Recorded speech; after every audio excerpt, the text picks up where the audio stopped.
우리 어제 함께 살펴봤던 1장 1절부터 12절에서 왕후 와스디가 왕의 말을 거절합니다. 잔치에 나와서 자신의 아름다움을 드러내라는 왕의 요구가 정당하지 않아서 거절을 했습니다. 말씀드렸듯 아내에게 공적인 자리에서 모든 사람이 볼 수 있도록 자신의 아름다움을 보이라는 요구는 비정상적입니다. 그것은 마치 춤추는 무희들이나 또는 기생들에게 요구할 수 있는 행동이지 왕비에게 요구할 수 있는 행위는 아닙니다. 그래서 그것을 거절한 왕후에게 아하수에로는 자신이 술 취했다는 사실, 또 그래서 잘못을 범했다는 것을 깨닫거나 또는 자신의 행동을 돌아보지 않습니다. 오히려 어떻게 합니까? 진노합니다. 어제 본문이죠. 우리 마지막 절 12절 보시면, 그러나 왕후 와스디는 내시가 전하는 왕명을 따르기를 싫어하니 왕이 진노하여 마음속이 불붙는 듯하더라. 그러니까 진노, 분노돼 불타는 진노죠. 자신의 자존심이 공개적인 자리에서 상처 입은 것에 대한 지극한 분노입니다. 자기중심적인 분노입니다. 자기가 옳다는 것을 확실하게 믿고 남이 잘못한 거예요. 그래서 내 자존심이 상처를 입었다고, 사람들이 보는 데서 내 체면이 깎였다고, 완전히 자기중심적인 분노로 이글이글거리며 불타오르는 그 아하수에로 왕의 모습을 오늘 우리는 보게 됩니다. 이제 오늘 읽은 13절부터 22절까지의 말씀은 그 진노의 결과로 어떤 일이 벌어졌는가를 우리에게 보여주고 있는데, 오늘 우리는 여기서 자기중심적인 분노가 작동하는 방식을 보게 됩니다. 그것은 과장하고 그 다음 힘을 사용하려고 합니다. 이 분노가 자기중심을 기댈 때 그 분노는요, 주변의 모든 사실들을 과장합니다. 자기중심적으로 과장을 합니다. 그리고 자기의 힘을 사용합니다. 그것이 법률의 힘이든 어떤 군사력이든 무력이든 그것을 사용을 합니다. 상처 입은 자존심을 보상받기 위해 문제를 과장하여 확대하는 거죠. 이제 13절, 14절, 15절 보시면 왕후 와스디가 거절한 일이 무슨 국가적으로 큰 일이나 되는 것처럼, 그렇죠? 나라의 가장 높은 7 지방관에게 어떻게 처리할지를 묻고 있습니다. 15절 보시면 왕후 와스디가 내시가 전하는 아하수에로 왕의 명령을 따르지 아니하니 규례대로 하면 어떻게 처치할까?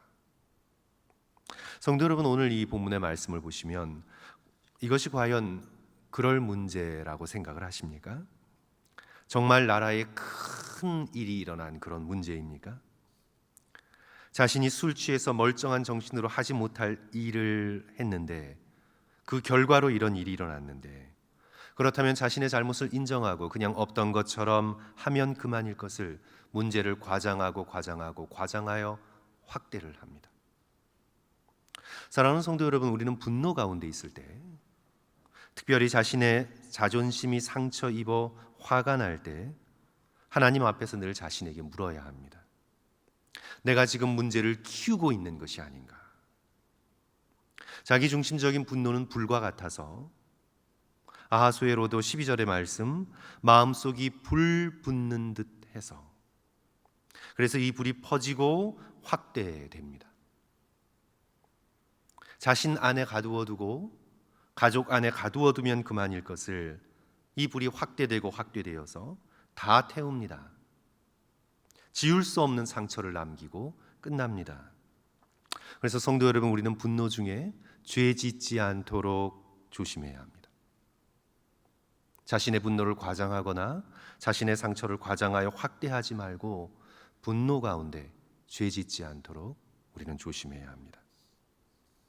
잠언이 계속 말씀합니다.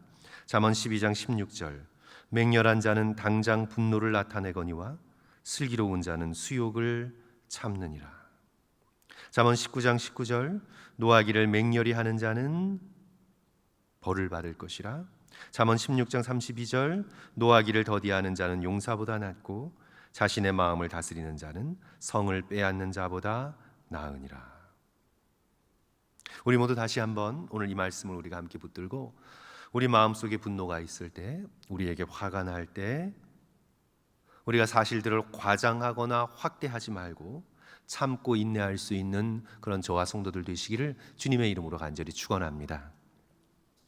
성도 여러분, 과장된 분노가 한 번 더 과장되는 것을 오늘 본문 말씀에서 보게 됩니다. 우리 17절과 18절 한번 보십시오. 아하수에로 왕이 명령하여 왕후 와스디를 청하여도 오지 아니하였다 하는 왕후의 행위의 소문이 모든 여인들에게 전파되면 그들도 그들의 남편을 멸시할 것인즉 오늘이라도 바사와 메대의 귀부인들이 왕후의 행위를 듣고 왕의 모든 지방관들에게 그렇게 말하리니 멸시와 분노가 많이 일어나리이다.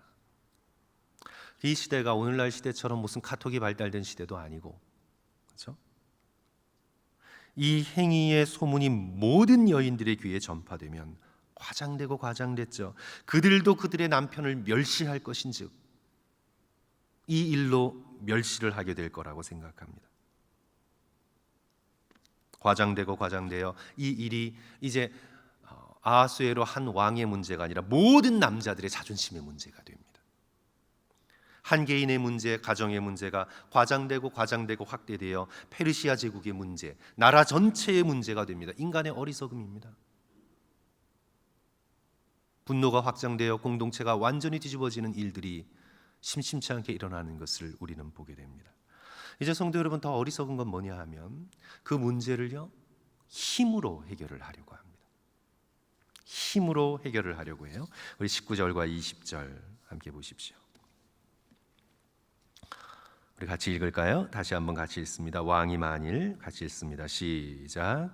왕이 만일 좋게 여기실진대 와스디가 다시는 왕 앞에 오지 못하게 하는 조서를 내리되 바사와 메대의 법률에 기록하여 변개함이 없게 하고 그 왕후의 자리를 그보다 나은 사람에게 주소서. 왕의 조서가 이 광대한 전국에 반포되면 귀천을 막론하고 모든 여인들이 그들의 남편을 존경하리이다. 오늘 이 본문 속에서 보게 되는 건 법으로, 법의 힘으로 사람의 마음을 바꿀 수 있다고 믿는 겁니다. 법률의 힘으로 마음을 바꿀 수 있다고 생각하는 거죠. 그런데 성도 여러분, 과연 그렇습니까? 법의 힘이 사람의 마음을 바꿀 수 있습니까?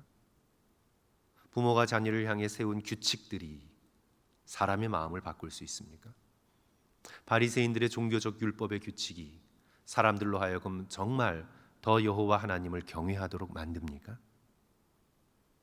법이나 칼의 힘으로 사람을 무릎 꿇릴 수는 있어도 그 마음은 1인치도 움직일 수 없습니다. 법으로, 완력으로, 힘으로 사람의 마음은 움직여지지 않습니다. 법으로 아내가 남편을 존경하게 만들 수 있습니까? 오늘 19절 20절에서 지금 전제하고 있는 이야기예요. 법으로 아내가 남편을 진정으로 존경하게 만들 수 있을까요? 왕의 조서가 이 광대한 전국에 반포되면 귀천을 막론하고 모든 여인들이 그들의 남편을 존경하리이다. 법이 반포되면 여인들의 마음이 바뀌어 남편을 존경하게 됩니까? 법으로 그렇게 사람의 마음, 사람의 욕망을 컨트롤하려고 시도했다가 완전히 실패한 역사적 사건이 바로 1930년대 금주법입니다. 법으로 술을 마시지 못하게 했습니다. 역사적으로 성도 여러분, 그것이 가능했습니까? 성공했습니까? 절대 아니죠. 비밀 술집을 사려놓고 경찰서장, 국회의원, 판검사 할 것 없이 밤에 몰래 몰려와 술을 마셔댔습니다. 이 비밀 술집을 급습했던 경찰조차 나갈 때 한 모금 좀 달라고 했습니다. 금주법은 완전히 실패했습니다. 미국 법이 적용되지 않는 공해상에 요트나 배를 띄워놓고 거기서 술을 마음대로 퍼마셨습니다. 캐나다와 멕시코 국경지대에 사람들이 몰려 국경을 넘어 술을 퍼마시고 돌아왔습니다. 이 금주법은 처음 만든 의도와 상관없이 악법이 되어 범죄자만 양상했습니다. 법으로 사람의 욕망을 컨트롤할 수 없습니다. 물론 법이 필요하죠. 그러나 법으로는 사람의 마음을 움직일 수 없습니다. 법과 규칙으로 사람의 마음을 바꿀 수 없습니다. 만약 그럴 수 있었다면 오늘 이 미국 땅은 낙원이 되었죠. 얼마나 자세한 법률, 얼마나 많은 법률 전문가가 우리 주위에 있습니까? 성도 여러분, 법은 사람의 마음을 1인치도 움직이지 못합니다. 그래서 우리는 오늘 이 본문 말씀 속에서 우리가 깨닫게 되는 것은, 사람의 마음을 바꿀 수 있는 것은 법을 넘어선 은혜임을 깨닫게 됩니다. 분노의 힘이 아니라 사랑과 용서의 힘이고, 그 다음에 법과 무력을 사용하여 완력으로 무엇을 이루려는 것보다 아무 자격 없는 자에게 베푸는 하나님의 호의, 오직 은혜만이 사람의 마음을 움직일 수 있음을 우리는 깨닫게 됩니다. 그래야 하나님의 구원이 율법을 통해서 오지 않습니다. 율법을 통해서는 죄를 깨닫게 되는 것일 뿐, 율법을 통해서는 하나님의 구원이 우리에게 오지 않습니다. 하나님의 구원은 율법을 통해 오는 것이 아니라 바로 자신의 독생자 예수 그리스도를 십자가에 내어주실 정도로 우리를 사랑하시는 하나님의 무조건적인 사랑과 무조건적인 은혜를 통해 구원이 이 땅 가운데 임하게 되는 거죠. 에베소서 2장 7절과 8절, 이는 그리스도 예수 안에서 우리에게 자비하심으로써 그 은혜의 지극히 풍성함을 오는 여러 세대에 나타내려 하심이라. 너희는 그 은혜에 의하여 믿음으로 말미암아 구원을 받았으니 이것이 너희에게 난 것이 아니요 하나님의 선물이라. 분노의 힘, 법의 힘, 그것이 있고요. 그 다음에 하나님의 사랑과 용서와 은혜의 힘. 오늘 세상을 구원하고 오늘 믿음의 백성의 마음을 움직여 회개에 이르게 하고 참된 십자가를 향해 나가게 만드는 것은 분노와 법의 힘이 아니라 사랑과 용서와 은혜의 힘임을 오늘 우리는 깨닫게 됩니다. 한 젊은이가 하나님을 믿게 되고 결국은 신학을 공부하여 훌륭한 복음 전도자가 되었던 계기가 있었는데, 이제 공부하는 과정에서 결혼하여 두 아이를 낳고 이제 동부에서 서부 캘리포니아로 이사를 오면서 이제 밤에 운전을 하면서 과속으로 운전하다가 경찰한테 딱 걸렸어요. 경찰이 차를 멈춰 세우고 플래시라이트를 가지고 누가 탔나 하고 보았습니다. 이 젊은이와 옆에 탄 아내 그리고 어린 두 자녀가 뒷좌석에 앉아 있는 것을 보고 그냥 가라고, 앞으로 조심하시고 그냥 가라고, 보아하니 당신들은 아이들 둘 키우느라 돈이 없어 보이는데 이 벌금을 낼 형편이 되지 못할 거라고, 그래서 내가 그냥 보내주겠다고. 그러면서 이제 명함을 하나 줘요. 혹시 나중에 이 순간이 생각이 나거든 주일날 이 교회에 한번 들러달라고. 그리고는 그냥 보내요. 값을 치를 수 없어서 그냥 보내줍니다. 이제 이후에 감동을 받은 이분이 교회에 나와 복음을 듣게 되고, 우리가 우리의 힘과 능력으로 값을 치를 수 없음에도 불구하고 하나님께서 예수 그리스도 안에 우리의 죄를 간과하시고 대신 용서하시고 우리를 받아주신 그 복음의 핵심을 깨달으며 그가 결국은 신학을 공부하고 그래서 놀라운 복음 전도자가 됩니다. 사람의 마음을 움직이는 건 법의 힘, 자신의 분노의 힘이 아닙니다. 성도 여러분, 아무리 자녀를 키우면서 우리들 경험했잖아요. 자녀에게 분노를 쏟아 놓아 보십시오. 자녀의 마음이 움직이는지. 아무리 자녀에게 너는 아침에 일어나서 이렇게 하고 공부는 이렇게 하고 학교 갔다 와서 이렇게 하고 양치질하고 어떻게 하라고 아무리 수많은 규칙들을 만들어 놔도 행위는 어쩌면 좀 컨트롤할 수가 있지만 마음을 컨트롤할 수 있나요? 그 아이가 바뀌나요? 인간의 분노의 힘과 율법의 힘으로 사람의 마음이 1인치라도 움직이나요? 절대 그렇지 않습니다. 사람의 마음은 그렇게 움직이지 않습니다. 사람의 마음은 우리를 향한 무조건적인 용서의 힘, 그리고 사랑의 힘, 그리고 은혜의 힘, 그것으로 인해 움직일 수 있습니다. 뭐 그것을 거절할 정도의 완악한 마음이면 어쩔 수 없겠지만요.